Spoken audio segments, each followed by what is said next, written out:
Bonjour à tous, bonjour à toutes. Alors aujourd'hui, on va continuer dans cette série de capsules en langue française et on va continuer à parler un petit peu de dynamique de groupe. Alors pour préparer cette capsule, en fait, ce que j'ai essayé de faire, c'est d'aller me référer à un des ouvrages, on va dire, un des ouvrages qui vulgarise un peu cette science de la dynamique de groupe, tout en faisant la synthèse de toutes les approches de la dynamique de groupe qui ont existé jusque dans les années, on va dire, 1968, 1970, etc. Et ce livre, il a été fait par le fondateur du CEFRAP et l'un des fondateurs de ce qu'on appelle la psychanalyse groupale, qui, comme je l'ai dit dans la capsule précédente, est une interfécondation de deux sciences, la dynamique de groupe et la psychanalyse. Qui considère, la psychanalyse groupale, qui considère que dans ce qui se passe dans un groupe, il y a un niveau d'affectivité qui impacte la capacité du groupe à être efficace au niveau de l'atteinte et la poursuite et la réalisation de ses objectifs professionnels. Et cette affectivité, elle est en partie consciente, en partie inconsciente, et il y a des phénomènes à comprendre, des phénomènes groupaux à comprendre pour mieux les maîtriser et en juguler un peu mieux, un peu plus les effets inhibiteurs, bloquants, etc. Et donc, je me suis référé à ce livre, et donc, voilà, le livre dont est partie cette capsule, c'est celui de Didier Anzieux, qui a été fait en collaboration avec Jacques-Yves Martin. En 1968, il a été édité au niveau de la maison d'édition presse universitaire de France, et le livre, il s'appelle La dynamique des groupes restreints. Et dans ce livre, donc j'essayais de voir ce que je pouvais ramener ici au niveau de ces capsules pour essayer d'introduire un peu plus dans le détail la dynamique de groupe. Et fortuitement, par un hasard qui a été fécond, qui a été fertile pour moi pour réfléchir à cette capsule, je tombe sur cette idée à la page 28, je lis un peu la citation et je lis un peu le texte. J'ai coupé un peu une partie de la phrase et je commence à l'hypothèse freudienne qui s'impose ici. Le groupe apparaît à chacun des membres comme un obstacle à la poursuite d'une relation privilégiée à deux avec le leader, c'est-à-dire comme un obstacle à la réalisation de désirs incestueux oedipiens. Vous voyez bien la marque de la psychanalyse dans les deux concepts de incestueux et oedipien. Alors, l'idée c'est quoi?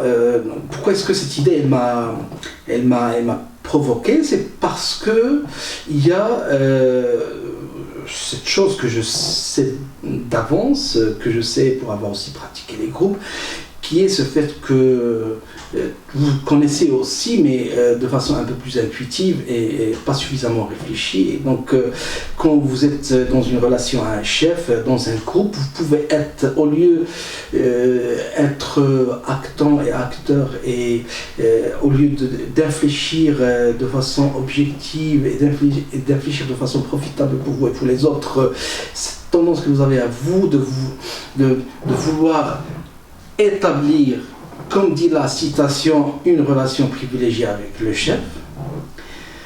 Au lieu de faire ça, de le faire de façon réfléchie, vous vous laissez un peu induire dans votre comportement de manière inconsciente à justement rechercher cette relation privilégiée ou vous exclure de cette relation privilégiée, ce qui est l'autre extrême qui dénonce et indique la même problématique, à savoir la volonté, cette fois ici, quand on s'exclut de la relation privilégiée au chef, c'est ici on dénie le désir de vouloir être proche du chef. Mais franchement, rares sont les personnes qui n'ont pas ce besoin d'être proche du chef, du leader, du patron, du directeur, du dirigeant, du gérant, etc. Donc, cette idée m'a provoqué parce qu'elle m'a rappelé ça, elle m'a rappelé ce que je sais déjà, à savoir que toute personne dans un groupe de travail a plus ou moins ce besoin obsessionnel et parfois pathologique d'entretenir avec le leader, ou quand je dis leader, c'est aussi la leader femme, d'établir une relation qui soit exclusive aux autres, c'est-à-dire qui soit une relation où il monopolise l'attention, l'affection, l'intérêt du chef et où les autres sont exclus. Alors imaginons maintenant que nous sommes dans la réflexion, imaginons quelles incidences ça peut avoir sur justement la productivité du groupe. Ça veut dire tout simplement que si le stratagème de certains fonctionne bien, si le chef n'est pas suffisamment distant, s'il n'équilibre pas les choses, s'il ne fait pas obstacle à ces tentatives d'instauration avec lui de liens privilégiés, s'il ne fait pas barrage à tout ça, tout ce que vous allez avoir en conséquence, c'est une structure du groupe qui n'est pas intégrative de tous les membres du groupe, où il y a un cercle étroit, rapproché, privilégié, écouté, influent autour du chef, et puis vous avez tous les autres qui se sont exclus, non reconnus. Et donc, les premiers, finalement, peut-être qu'on attend d'eux plus qu'ils ne sont capables réellement de donner, donc il y a une part d'illusion, et les autres, on ne leur demande rien, et donc on se prive, le groupe se prive, le leader se prive de tout l'apport potentiel des autres membres du groupe. Vous voyez, le truc, c'est aussi problématique que ça. Donc c'est quoi le sujet ? J'insiste sur le sujet de la capsule, c'est cette tendance de certains membres du groupe à vouloir s'accaparer l'attention d'un leader et à vouloir exclure de cette place privilégiée les autres membres du groupe. Eh bien, on est dans la psychanalyse, et en psychanalyse, on a pour tempérament, pour habitude, pour schème de réflexion, pour habitude, pour presque réflexe de toujours faire le parallèle, relier le présent au passé. Est-ce que ça rappelle quelque chose de ce qui s'est produit au niveau pour la personne au niveau de sa petite enfance? Bien, ça rappelle le schéma que l'on connaît tous, la rivalité dans la fratrie des frères et sœurs pour s'accaparer l'amour des parents. Alors, on va essayer de voir en quoi est-ce que ça peut être tout ça, en quoi est-ce que ça peut être très destructif, un petit peu toxique même, et en quoi est-ce que ça peut être aussi extrêmement positif et source de positivité pour le groupe. Et qu'est-ce qui fait que ça se passe comme ça? Quelle forme prennent ces comportements de rapprochement du chef ou d'exclusion de soi par rapport au chef, pour ceux qui préfèrent rester loin. Et parce que ça aussi, ça pose question, toutes les personnes dans le groupe, que si elles ne sont pas recherchées par le chef, elles ne se mettent pas en avant, et en général, elles gardent ce qu'elles savent faire pour elles-mêmes, ce qui est aussi problématique. Et donc, quel comportement ils ont, à la fois, donc voilà, et comment surtout le chef il peut entrer complémentairement en symbiose avec des comportements comme ça, et encourager ces sortes de perversion du lien entre le leader et l'équipe, ces sortes de déviation du lien. Et lui, comment il peut complémentairement, parce que lui, il a ses propres failles, la leader, elle peut avoir ses propres failles, et elle peut rentrer en complémentarité avec ça et encourager ça, au lieu de faire barrage à ça, et au contraire d'inciter le groupe vers un processus de maturation. Et on va essayer de voir vers la fin dans quelle mesure le chef qu'est-ce qu'il peut faire pour essayer de solutionner un petit peu ça, et de faire de la prévention aussi par rapport à ça, mais de la curation aussi. et qu'est-ce que le groupe, le membre du groupe, comment il peut se sortir de ça. Donc, revenons un petit peu vers la petite enfance, vous avez globalement des enfants qui veulent tout avoir toute l'attention des parents, et les parents parfois ils se laissent faire. Vous avez des enfants qui, quand ils sentent qu'il n'y a pas d'intérêt de leurs parents pour eux, qu'il y a un certain favoritisme, une préférence de leurs parents pour un petit frère, une petite sœur, un grand frère, une grande sœur, mais ils laissent faire. D'autres luttent, et on appelle ça la lutte pour le pouvoir, d'autres luttent pour essayer d'attirer l'attention vers eux. S'ils ne réussissent pas, ça crée des jalousies graves et des hargnes et des rages graves entre les frères, ça peut troubler le lien de la fratrie, et on verra ça ressortir, rejaillir, même aussi tardivement qu'au moment de la mort des parents, et au moment où il faut, par exemple, partager une succession, un héritage. Et on connaît les exemples nombreux de ces liens fraternels qui connaissent une brouille grave suite à la mort des parents, parce que ça révèle, disent les psychologues, et ils sont formés là-dessus, ça révèle quelque chose qui n'a pas été bien structuré au niveau de la toute première petite enfance. Et vous avez donc ces enfants qui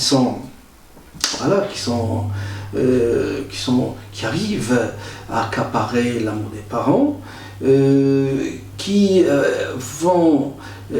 sont assoiffés d'affection.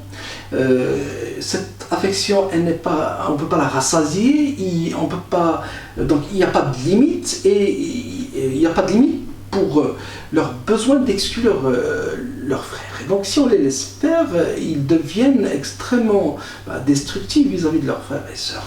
Donc il y a une éducation à faire ici, et c'est une éducation à la citoyenneté et une éducation au partage. Une éducation, on accueille cet égocentrisme, cette rivalité, parce que c'est une source d'agressivité nécessaire pour vivre et pour faire sa place. Donc on ne va pas culpabiliser, mais en même temps on va apprendre à la personne à partager. On va apprendre à l'enfant à partager. Partager quoi? Partager l'amour des parents, l'affection des parents, l'attention des parents avec ses frères et sœurs. On va rappeler ceux qui sont restés dans un coin pour leur dire voilà, vous avez aussi votre place. On va rappeler à celui qui veut toujours être la star, être toujours sous les lumières, qu'il n'y a pas que lui, qu'il y a aussi les autres. Il y a toute une éducation à faire qui est une véritable préparation à la capacité de l'enfant plus tard, du futur adulte, pour lui en étant un parmi d'autres, sans non plus demander avoir des exigences en deçà de ses droits légitimes d'insertion sociale, et par culpabilité, et parce que voilà, il veut pas. Donc l'idée c'est quoi? L'idée c'est d'encourager cette agressivité, mais sans que cette agressivité devienne destructive. Voilà, c'est ça l'idée. Il y a un véritable équilibre à trouver ici entre combativité nécessaire pour vivre et agressivité à éviter. Côté guerrier, côté destructeur, côté vengeur, revanchard à éviter. Quand on a été... Alors, il y a des enfants qui ont été éduqués dans une position d'enfant roi. Et ces enfants, ils voudront faire le même schéma de relation avec leur chef leader. Il y a des enfants qui ont plus appris à être dans la bouderie, c'est-à-dire que parce qu'ils n'ont pas été suffisamment sollicités par leurs parents, ils restent dans un coin et ils voudraient que leurs parents fassent le premier pas et initient le lien. Alors, dans une fratrie pas nombreuse comme ça se fait aujourd'hui, il n'y a pas de souci, mais dans une fratrie nombreuse, ça peut être difficile. Et voilà. Comment est-ce que les parents vont pouvoir se rendre compte qu'ils n'ont pas un seul, mais 2, 3, 4 enfants? Il y a quelque chose d'essentiel, il y a l'affect pur, il y a l'amour naturel, paternel et maternel, mais il y a quelque chose d'essentiel à entraîner en soi en tant que parent, c'est une passion pour étudier et connaître ses enfants, chacun dans sa spécificité. Et c'est en apprenant à se passionner pour ce qui distingue et démarque chacun des enfants, c'est ça qui va faire que chaque regard, chaque discussion, chaque communication, elle va être déclinée autrement à chaque fois qu'on est en train de parler avec l'autre. Et donc l'autre, il sait qu'il est repéré par les parents dans sa spécificité, dans ses goûts, ses inclinations, sa propre sensibilité. Et c'est ça qui fait qu'il sait qu'il a été reconnu. C'est une reconnaissance d'ordre symbolique qui est aussi la plus importante, bien sûr, la plus primaire, la plus basique, c'est l'amour pur et simple, mais quand il y a en plus cette reconnaissance symbolique, c'est très fondateur pour la personnalité de l'enfant qui commence à construire justement un chemin de vie en fonction de ses propres spécificités. Vous voyez, tout ça, ça se joue déjà au niveau de l'enfance. Un chef, il doit être capable de faire la même chose avec son équipe. Alors, on peut avoir un petit leader avec 10 personnes, il n'est pas capable de connaître les 10 personnes. Ici, je voudrais invoquer, juste pour vous montrer jusqu'à quel point ça peut être difficile pour un leader de se rendre compte de la présence. Parce que pour lui, il y a comme des personnes invisibles, comme des personnes inexistantes. Donc, le membre du groupe, il sent qu'il n'existe pas. Et s'il sent qu'il n'existe pas, soit il va essayer de se faire remarquer s'il est mature, soit il va s'exclure, c'est-à-dire s'incliner à des comportements de silence et d'inaction de plus en plus. Après, si vous les cherchez, pour essayer de les intégrer dans une dynamique, souvent c'est trop tard, parce qu'il faut que la construction elle se fasse dès les premiers jours de l'intégration, du recrutement dans le groupe de la personne. C'est là que ça se joue.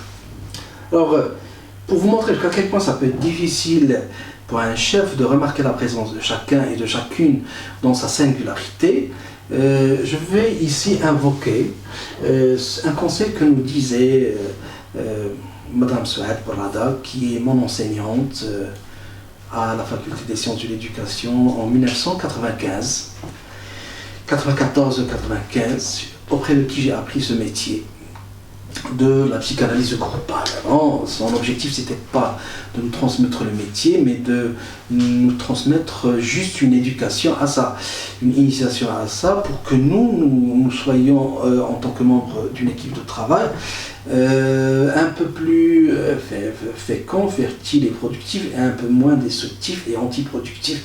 C'était ça un peu le but, en passant par l'affectivité et l'inconscient. Elle était psychanalyste groupale.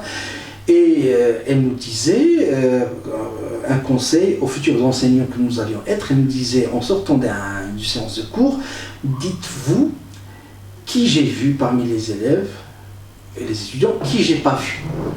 Vous voyez, quand on est dans la situation, on ne se rend pas compte. Mais c'est au sortir de la séance de cours, qu'en essayant de se rappeler qui j'ai vu, qui j'ai pas vu, qu'on va se rendre compte qu'il y a des personnes par rapport à qui on a fait une sorte de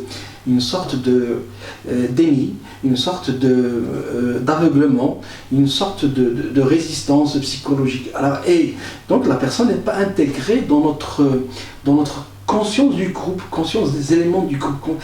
Et après, on ne peut pas construire avec quelqu'un qu'on ne voit pas et dont de la présence de qui on ne se rend même pas compte dans le groupe. Et après, on se dit, mais pourquoi est-ce que les gens ne sont pas motivés? C'est aussi à cause de ce genre de travers de beaucoup de leaders. Et si vous avez la capacité, au contraire, à indexer, c'est une question, pour moi, c'est comme une question d'indexation. Il y a des personnes qui sont pas capables d'assimiler un article de journal. Il y a des personnes qui sont capables d'assimiler une multitude de livres. C'est le même cerveau, humainement, les mêmes capacités, mais l'une s'est entraînée à cette capacité à engranger beaucoup d'informations, et l'autre, elle n'est même pas capable d'engranger l'information d'un article. C'est un peu la même chose. Certains leaders peuvent être très très incompétent sur le plan relationnel avec une petite équipe de travail. Et vous pouvez avoir le leader de Google Monde, le leader de Samsung, qui peut, dans son algorithme naturel interne cérébral, intégrer par de l'indexation la conscience que fait partie de son groupe une multitude, des milliers de travailleurs. Et ça, c'est assez intéressant. Hein. Ça, c'est assez intéressant. Bon, peut-être pas conscience de toutes les personnes qui travaillent dans l'entreprise. Si on a 2000, 3000 travailleurs dans une grande entreprise au Maroc, peut-être pas, mais peut-être conscience de la singularité de l'équipe de telle ou telle région du Maroc. Et donc, on en parle au niveau d'une réunion de travail, les gens ils sentent que le chef il a remarqué le travail de l'équipe. Et peut-être ils savent qu'il ne peut pas avoir conscience de l'existence, connaître nominalement par le nom, connaître tous les travailleurs, mais ça fait quand même toujours plaisir de voir que telle filiale au niveau de telle région du Maroc a été remarquée au niveau de cette spécificité, de cette singularité de son apport. Et ça si le chef n'arrive pas à faire justement cette intégration de tous, ben, ça va attiser de façon gravissime cette rivalité pour s'accaparer son attention, parce qu'il y a un manque, il y a une frustration au niveau de la reconnaissance. Et là, ça devient une lutte à mort, une lutte à couteau tiré, une lutte fratricide, où tous les coups sont permis, mais c'est inconscient, c'est agi, c'est des acting out, mais rien n'est vraiment réfléchi, parce que les personnes, quand elles se présentent comme des personnes qui ont l'esprit du groupe, collaboratives, qui ont un lien fraternel avec les autres, mais en réalité, il y a comme une division de la personnalité, il y a comme un clivage entre la personnalité consciente et une personnalité où sont agies des choses graves. Alors les choses graves, ça peut être, j'exclus l'autre, je le décourage, je me moque de lui dans une réunion de travail pour qu'il apprenne à se taire, pour qu'il reprenne, pour qu'il n'ose plus une autre fois essayer de se mettre en avant. Je l'exclus de la médisance en disant en faisant propager des rumeurs malveillantes sur la personne ou le groupe de personnes, un groupuscule ou un service. Je l'exclus en faisant des sabotages de son travail. Vous voyez, cette rivalité, elle peut devenir destructrice, parce qu'il faut avoir pour soi tout seul l'affection et l'amour du chef. Quelle est la gravité de la chose? Professionnellement, dans une logique strictement professionnelle, peut-être que nous, on n'a pas toutes les réponses à toutes les problématiques professionnelles. Les gens qu'on exclut, ils peuvent apporter quelque chose.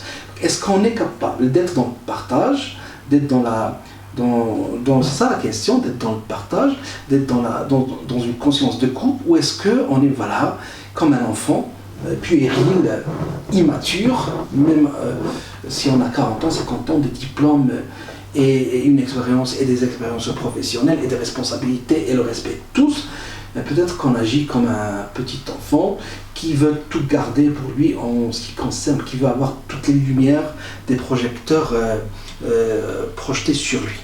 Donc, et c'est le chef aussi qui doit vraiment frustrer ces personnes, les bloquer, être sévère, être ferme avec cette personne en disant qu'il est le chef de tout le monde et de toutes les personnes compétentes, toutes les personnes travailleuses. Il n'est pas le chef de quelques-uns, il n'y a pas de raison pour que certains soient favorisés, préférés à d'autres. Je vais essayer de voir rapidement si je n'ai pas oublié quelque chose de ce que je voulais vous dire.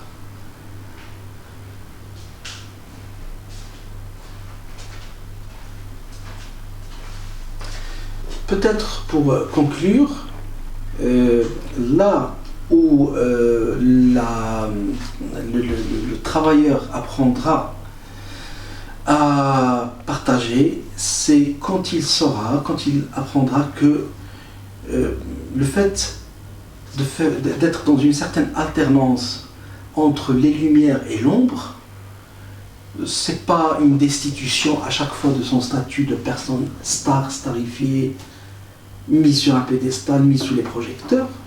C'est justement quelque chose de magnifique parce que ça permet, dans les moments de solitude et dans les moments de repli et dans les moments de retraite, de préparer la matière et préparer les nouvelles idées, préparer l'énergie pour revenir sous la lumière avec quelque chose de nouveau. Et donc, sous les projecteurs et sous la lumière vont alterner tous les membres du groupe, et c'est ainsi qu'il y aura cette égalité de partage de l'intérêt du chef et de partage de l'intérêt de l'équipe par rapport aux membres du groupe. Je vous remercie, je pouvais dire beaucoup plus de choses que ça, mais au niveau de cette capsule, si j'essaie de tout dire, je vais traîner en longueur. On reviendra peut-être à certaines autres idées dans d'autres capsules, et à la prochaine capsule, Inch'Allah.